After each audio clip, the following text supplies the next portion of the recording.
and it's almost like a what, you know, this could be a possibility because of a lot of the stuff that they do talk about. If you know, when Morpheus is like, you think that's air you're breathing, you know, like it's just electric impulses going into your brain. So if you really start to think about stuff like that, it gets you questioning, and that's what drives people to go and partake in the story, because they feel that mystery is being somewhat answered through the Matrix, you know, through watching that film and kind of like taking it and letting your mind go and grow with it. So going back to your original question, all of that aspect of it, just for me, makes me go and think about that movie and kind of, you know, switch it back to my life and say, you know, what if? You know, the big question is why and what if, and it kind of plays on that a lot. So that's what keeps me in that genre of film and that film. So, but I think that's the one aspect that keeps it going, is the questioning of wanting more, finding that answer. Yeah. Nice. That was good. Very good one. Yeah. Sorry, man. Very good response. I think the whole, how Vic said earlier, the story is so has been retold so many times that it's kind of it's a real familiar story, but with a twist. And I think that's why people, at least for me, that's why I like it so much. Just kind of, and also how it makes you think, kind of like how you said, what if, you know, what if none of this is actually real? Yeah. And we're just in some little pod somewhere. Maybe not spot on, but like something along the lines of what this does could actually be going on, you know. When this film first came out, it did spark a lot of questioning amongst people that were already questioning conspiracy theories. Yeah. So it kind of fueled, like, hey, what about this theory? You know, what if it's just an illusion and it's all brainwaves connected to, you know, to your actual brain, and you're not really in a real world. It's all just an illusion.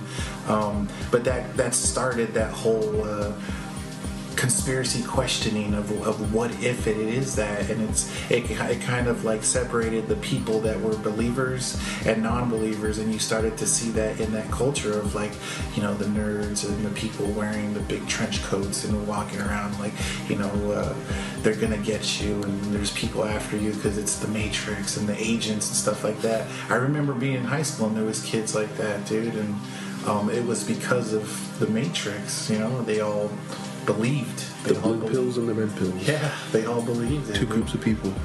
Yeah. Yeah. What about you, Wes? I just think that this film is infinite. It's never going to go out of style. Yeah. It's two people putting these thoughts together in a perfect way. I think this is still the defining Wachowski film. Yeah. They haven't topped themselves. I don't know if they ever will. You know, because this is a pretty flawless idea, flawless execution. It's like Terminator 2, where you watch the special effects now, you know, with all the killer stuff we have out now. I have no problem watching The Matrix. Even the machines, everything they do, it looks fine. Yeah, it's really good. You know, still holds up. Yeah, so well. Of course, the fight scenes are amazing. Because they got awesome. Because they got one of the hottest, like, Hong Kong choreographers to help them out with that, and it shows. You know, you can see the training, you can see the heart being portrayed throughout every scene when they kick it off with the crazy beginning. Yeah. And I was gonna say, that was, like, for me, one of the first films that I saw, like, in the mainstream, where it incorporated just futuristic sci-fi with that kung fu and an action, like shooting. It was like 3 movies in one to me, especially, you know, being a kid, like, oh shit, there's all kinds of stuff. You get all these genres mixed into one. And like a really good story, so it was it was revolutionary, dude. It was basically like the best shit that you've seen as a kid, you know? Yeah, exactly. I think that's also why it's so iconic, and people will never forget it, really. Yeah.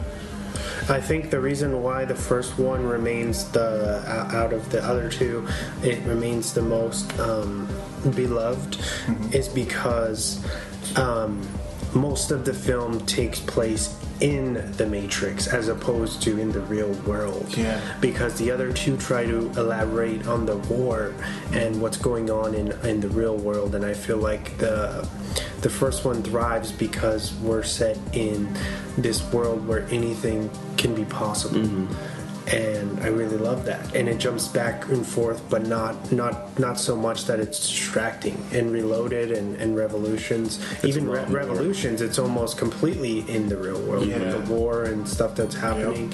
Yep. And that's why I think people had such a big problem, is because these movies are called The Matrix, but they're not really set in the Matrix anymore, in a lot of ways. Yeah. Yeah. But yeah, and I go back to even the of course the soundtrack is amazing, but like the actual the score for it, it's very powerful. When I first heard the score, it stood out because it was like a low cello, and it's even when you hear it set the tone for what the hell is that?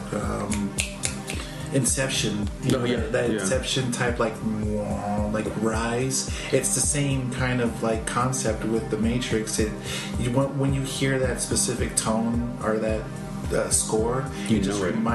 Know it reminds That's you from the of, Matrix. Yeah, him jumping and stuff and fighting the agents. But yeah, dude, the soundtrack, the score is sets the tone. It helps out a lot. A lot. I've always thought that it's very interesting when a soundtrack becomes a character all its own, in a movie. Yeah. Especially with, just off topic, horror movies, when you hear that first, Mike Myers theme, you know what the hell it is, with the what is it called? The Exorcist? That little jingle. Oh, yeah. Yeah, you know what it is. So, same thing with the Matrix. When you hear that sound of the rising strings, you know it's fucking Neo coming or whatever. So he's becoming the one. Yeah, there you go. He's believing. He's beginning to believe. Do you guys want to do some swan facts? Hell yeah. Swan facts. Hey. Who could that be? I don't know, man. Guys annoying. Alright, so the opening action scene took about 6 months of training and 4 days to get it right. 4 days of shooting. During the early scene when Neo and Morpheus are talking on the cell phone, Keanu actually climbed out the window. It was 30 floors up. Fuck. He did it without a stunt. No way. Double. Yeah. So he's on the scaffold. For real. Jeez. We're badass. Tom Cruise. Come on, we know. John Wick, man. It's John Wick. Fuck yeah. After the infamous lobby shootout, the camera pans back, showing the effects of the gunfight in the lobby. During the scene, a piece of one of the pillars falls off. This was not planned, but was left in later because they felt it was appropriate. Yeah. Carrie Ann Moss actually twisted her ankle during shooting, but kept it a secret for fear of being recast. So she didn't tell anybody until after she was done. That's the entire film. So much pain. And she did all her own stunts too. Everything that you see was basically her. That's the real MVP right there. Did all the wire work, everything. Damn. All scenes in The Matrix have a green tent, while the real world scenes have a blue tent.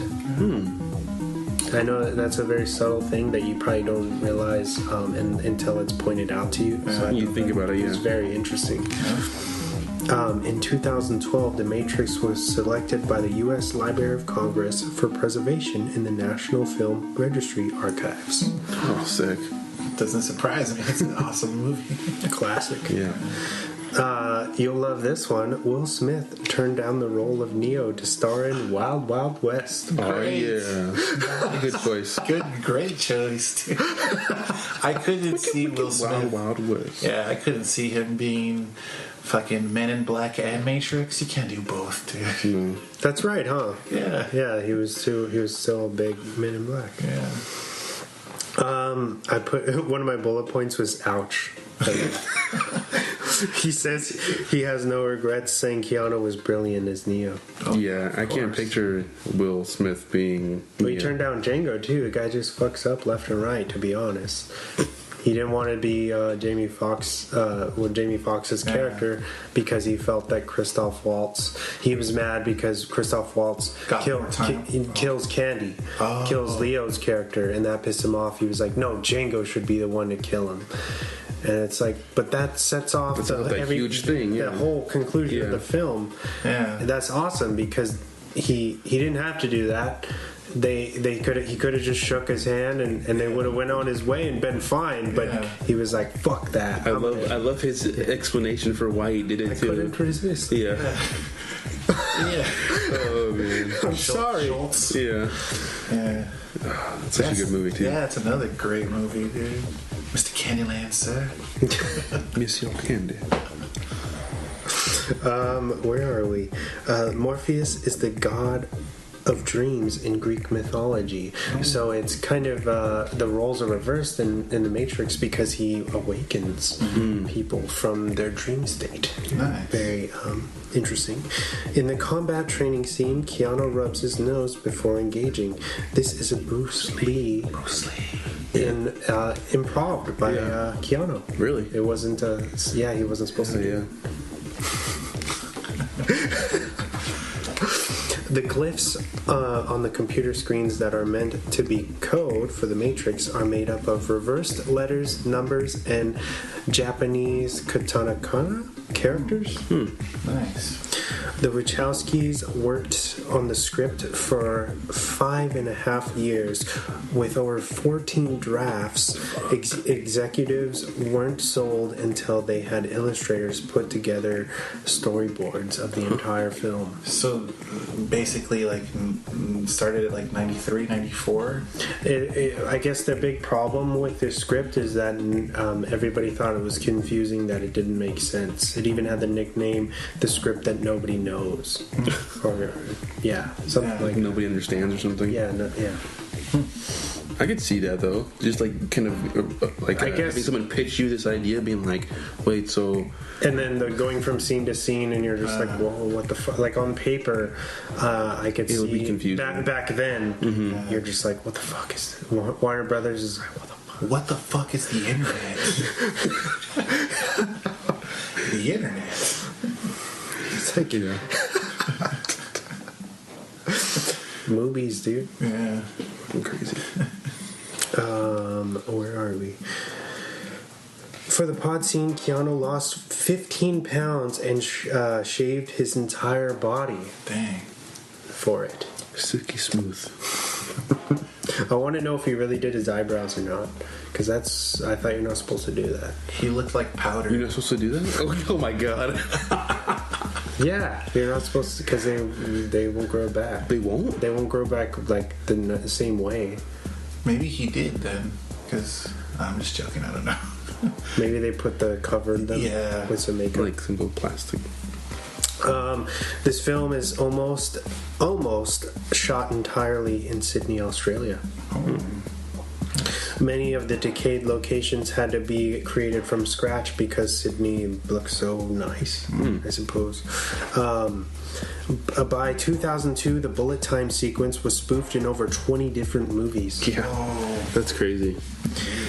Mr. Smith, or Hugo Weaving, imitated a 1950s newsreader. Oh, that's cool. With his like voice and his delivery. How he's reading them in the interrogation. He's like, one of them. Yes. Nick Cage and Tom Cruise were both considered for the role of Neo. Fuck, Nick Cage. That was a horrible looking idea.